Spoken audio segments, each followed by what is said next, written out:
कोई भी कार्य प्रारंभ करो तो उसे बीच में मत छोड़ो। धैर्य सहित कार्य में जुट जाओ और तब छोड़ो जब वो पूरा हो जाए। लक्ष्य पाने के लिए आपको काम के साथ आराम, खान पान और व्यायाम तीनों चाहिए। पाप पुण्य धन कैसे कमाते हैं और कहाँ खर्च करते हैं, इस पर निर्भर करता है। दिन रात की तरह सफलता असफलता जीवन में आती रहती है। इन्हें स्वीकार करके पुनः प्रयास करते रहना चाहिए। सही सोच रखने पर जीवन के बहुत से तनाव और नकारात्मक ऊर्जा स्वतः नष्ट हो जाते हैं। दूसरों की गलतियां दिखती हैं पर अपनी गलतियां देखते नहीं हैं। अपनी गलतियां अवश्य देखें वरना अपना अहित ही करेंगे। बुरा सोचने पर बुरी बुरी आशंकाएं जन्म लेती हैं जिनसे भय उत्पन्न होता है, और यह भय निरंतर बना रहे तो तन मन की खुशी नहीं रहती है।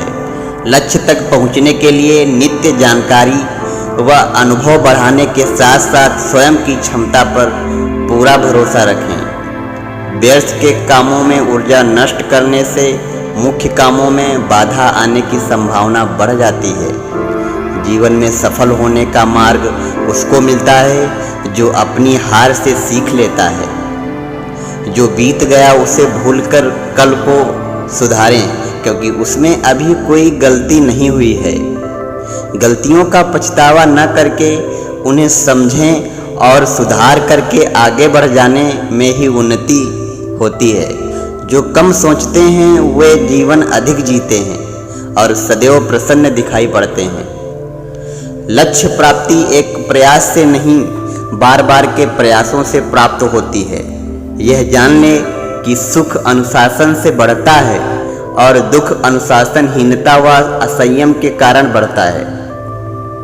हंसना और हंसाने के अलावा दूसरों की सहायता करने से विशेष ऊर्जा मिल जाती है।